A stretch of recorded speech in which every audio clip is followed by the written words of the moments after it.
दोस्तों नमस्कार। 7 जून को एनडीए के संसदीय दल का बैठक हुआ और उस बैठक में नरेंद्र मोदी को नेता चुन लिया गया और 9 जून को संभवतः मोदी जी एक बार फिर से इस देश के प्रधानमंत्री के तौर पर तीसरी बार शपथ ग्रहण कर लेंगे। लेकिन सबसे जो बड़ा सवाल है, जो सबसे बड़ा क्वेश्चन है वो ये है कि आखिर इस बार मोदी जी कब तक प्रधानमंत्री रहेंगे। क्या जो 5 साल का कार्यकाल है, क्या मोदी जी उसको पूरा कर पाएंगे। और इसके पीछे जो मुख्य वजह है, जो कारण है, वो जो इनके घटक दल हैं, जो एनडीए के घटक दल है और ख़ास करके जो 2 दल हैं, एक तरफ नीतीश जी का जेडीयू और दूसरे तरफ चंद्रबाबू नायडू का टीडीपी, इनका जिस तरीके का डिमांड है, जो मांगे हैं इसकी, और इनका जो एक तरीके से मुद्दा है, उसको लेकर के ये प्रश्न चिन्ह उठाया जा रहा है। क्योंकि वैचारिक स्तर पर आप मतभेद देखेंगे, आप नीतीश कुमार को कभी हिंदू मुस्लिम की राजनीति करते हुए नहीं देखेंगे।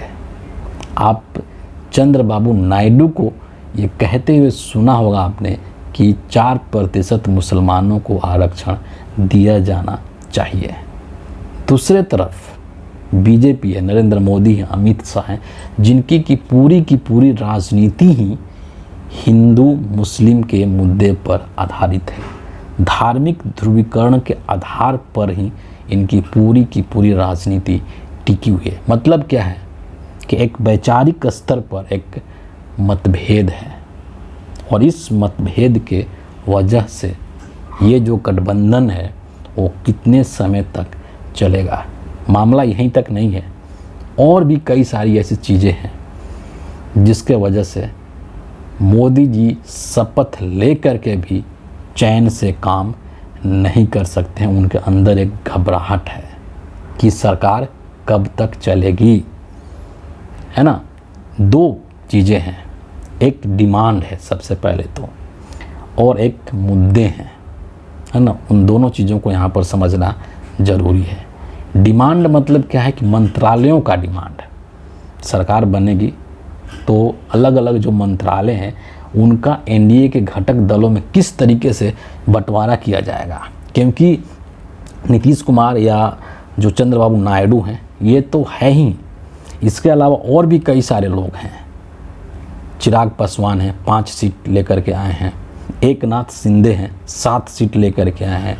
मांझी साहब हैं, अजीत पवार हैं, और भी कई छोटे छोटे दल हैं। आरएलडी है ना, उनके पास भी 1-1, 2-2 सीटें हैं। तो और सभी का डिमांड है कि हमको मंत्रालय चाहिए, हमको मंत्री पद चाहिए। सभी लोगों का डिमांड है। और पूरे मंत्रालय के अंदर आप देखेंगे कि जो 4-5 मंत्रालय हैं वो सबसे मुख्य हैं, जैसे कि वित्त मंत्रालय है, जैसे कि गृह मंत्रालय है, जैसे कि रक्षा मंत्रालय, डिफेंस मिनिस्ट्री है, और विदेश मंत्रालय है। और जिस तरीके की रिपोर्ट निकल कर के आ रही है कि ये जो 4 मंत्रालय हैं ये मोदी जी या अमित शाह अपने घटक दलों को नहीं देना चाहते हैं, जबकि दूसरे तरफ जो इनके घटक दल हैं, खास करके जो जेडीयू और जो टीडीपी है, वो इसमें से मंत्रालयों की मांग कर रहे हैं। जैसे कि नीतीश कुमार हैं, वो वित्त मंत्रालय की मांग कर रहे हैं, सुनने में ऐसा आ रहा है। जैसे कि नायडू साहब हैं, वो वित्त मंत्रालय या गृह मंत्रालय पर उनकी नज़र बनी हुई है। हालांकि पत्ते खोले नहीं हैं इन लोगों ने, लेकिन सूचनाएं छन करके बाहर आ रही हैं और उसी के आधार पर हम लोग ये सब बोल रहे हैं। इतना ही नहीं है, जो चंद्रबाबू नायडू हैं उनका ध्यान कहीं ना कहीं लोकसभा के स्पीकर के पोस्ट पर भी है। आप समझ सकते हैं कि ये जो स्पीकर का पोस्ट है लोकसभा का, ये कितना महत्वपूर्ण है। ओम बिरला, आपको याद है लोकसभा के स्पीकर, जो कि बीजेपी के एक पपेट स्पीकर थे और मोदी जी के और बीजेपी के इशारों पर किस तरीके से विपक्ष के नेताओं की माइक बंद कर दिया करते थे, किस तरीके से सैकड़ों की संख्या में विपक्षी एमपीज को बाहर सस्पेंड कर देते थे। लोकसभा के स्पीकर का जो पद है वो एक बहुत ही महत्वपूर्ण पद है, बहुत ही पावरफुल पद है, और उस पर भी चंद्रबाबू नायडू साहब का नज़र है। वो चाहते हैं, और इसके पीछे एक और वजह है कि कहीं ना कहीं इनके मन में एक असुरक्षा का भाव है, क्योंकि जिस तरीके की जो फंक्शनिंग है नरेंद्र मोदी का, काम करने का जो तरीका है कि वो स्पीकर के सहायता से आपके सदस्यों को निलंबित करवा सकते हैं, आपके पार्टी को ख़त्म करवा सकते हैं, तोड़ सकते हैं। तो ये सारे डिमांड्स हैं, और बाकी के जो लोग हैं जैसे एकनाथ शिंदे हैं या चिराग पासवान हैं, इनका भी डिमांड है। ये लोग भी कह रहे हैं कि हमको कैबिनेट मिनिस्टर बनाना चाहिए, हमारे को 1 या 2 मंत्रालय दीजिए, है ना। तो इतना ही तो मंत्रालय है ना भाई, मंत्रालय तो बढ़ नहीं जाएगा, नया मंत्रालय तो कोई बना नहीं देंगे मोदी जी। तो इन मंत्रालयों का कैसे बंटवारा होगा, खास करके जो वित्त मंत्रालय है। आप सोचिए कि वित्त मंत्रालय मोदी जी कैसे किसी को दे देंगे। जो ईडी है वित्त मंत्रालय के अंदर आता है, अगर यही दे देंगे जेडी को या टीडीपी को, तो भैया ईडी के नाम पर जो वसूली चलाते हैं मोदी जी पूरे देश भर में हैं, और नोट भर करके टेम्पो में मंगवाते हैं, वो कैसे आएगा। ईडी के दहशत की जो राजनीति पिछले 10 सालों में मोदी जी ने की है, अगर वित्त मंत्रालय किसी और को दे देंगे तो वो राजनीति कैसे साधेंगे नरेंद्र मोदी जी। गृह मंत्रालय है जिससे कि एक तरीके से पूरे देश का प्रशासन कंट्रोल हो रहा है, कैसे करेंगे काम। सीबीआई कैसे काम करेगी। नहीं चाहेंगे मोदी जी, अमित शाह, कि किसी भी हालत में इनको हम अपने सहयोगी दलों को दें, और जब ये मंत्रालय सहयोगी दलों को नहीं देंगे तो फिर आप कैसे उनको मनाएंगे, क्योंकि वो मानेंगे नहीं तो फिर आपका पत्ता साफ है, आप प्रधानमंत्री कुर्सी पर विराजमान नहीं रह पाएंगे लंबे समय तक। पहला चीज़ है ये डिमांड्स हैं इन पार्टियों के, और भी एकनाथ शिंदे का बहुत सारा डिमांड है, जो चिराग पासवान है उनका भी डिमांड है, बाकी जो मांझी साहब है उनका भी डिमांड है, सभी लोगों का डिमांड है। तो ये देखना बड़ा दिलचस्प होगा कि आखिर नरेंद्र मोदी इन सभी लोगों के डिमांड्स को कैसे फुलफिल करते हैं, कैसे इनको संतुष्ट करते हैं मोदी जी, पहला चीज़। दूसरा चीज़, कुछ मुद्दे हैं जिसको ले करके असहमति है दोनों लोगों के बीच में, मतलब इनके जो घटक दल हैं और जो मोदी जी की बीजेपी है, इसमें एक असहमति है, विचारों की भिन्नता है। मैं यहाँ पर एग्जाम्पल के तौर पर आपको बताना चाहता हूँ कि जेडीयू जैसे है, केसी त्यागी जेडीयू के नेता हैं, या ऐसे भी खबरें आ रही हैं कि कई सारे ऐसे मुद्दे हैं जिस पर कि जेडीयू ने बीजेपी को पुनर्विचार करने के लिए कहा है। मसलन अग्निवीर की समस्या को लेकर के, कि जिस तरीके से अग्निवीर ला करके इस देश के युवाओं के साथ नरेंद्र मोदी ने अन्याय किया है, उनके सपने को चकनाचूर करने का काम किया है, मोदी जी को, बीजेपी को अग्निवीर योजना को लेकर के पुनर्विचार करने की ज़रूरत है।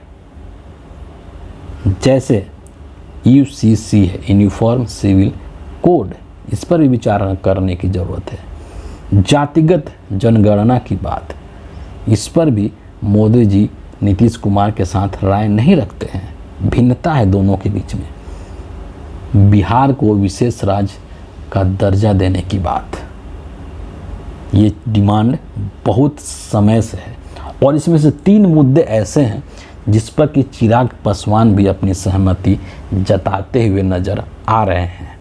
जैसे अग्निवीर वाला मामला है, जैसे बिहार को विशेष राज्य का दर्जा देने की बात है, जैसे जातिगत जनगणना की बात है। इन तीनों ही मुद्दों पर चिराग पासवान का कहना है कि नहीं, ये चीज़ होना चाहिए, मतलब जातिगत जनगणना होना चाहिए, अग्निवीर पर विचार करना चाहिए और बिहार को विशेष राज्य का दर्जा देना चाहिए।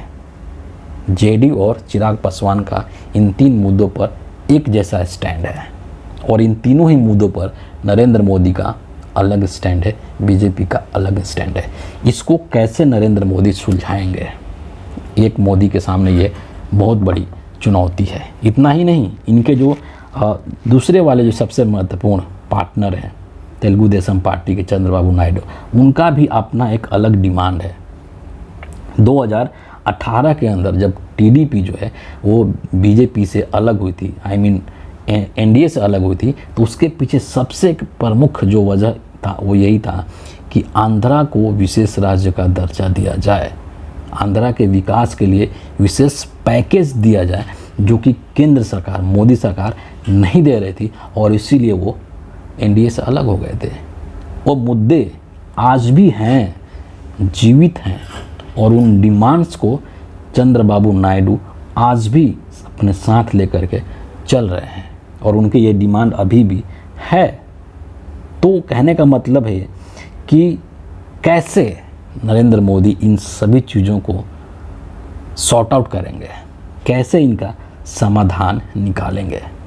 दूसरे तरफ मामला यहीं तक नहीं लुका हुआ है, दूसरे तरफ इंडिया अलायंस के लोग हैं जो कि इन सभी चीज़ों को बड़े ही बारीकी के साथ ऑब्जर्व कर रहे हैं, और एक कहते हैं ना कि वेट एंड वॉच वाले मोड में हैं कि शपथ लेने दो नरेंद्र मोदी को तीसरी बार, बन जाने दो प्रधानमंत्री, और इसके बाद हम अपने चाल चलेंगे, इसके बाद हम अपने पत्ते खोलेंगे।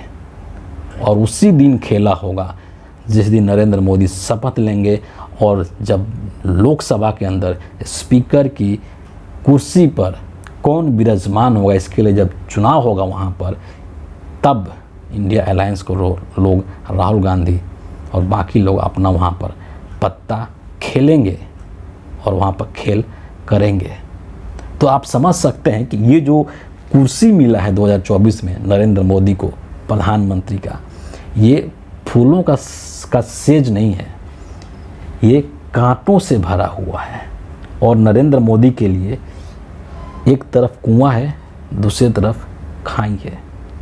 मतलब कि अपने घटक दलों को अगर ये सेटिस्फाई नहीं करते हैं और ये प्रधानमंत्री कुर्सी से उतर जाते हैं, तो नरेंद्र मोदी की मुश्किलें बहुत बढ़ सकती है।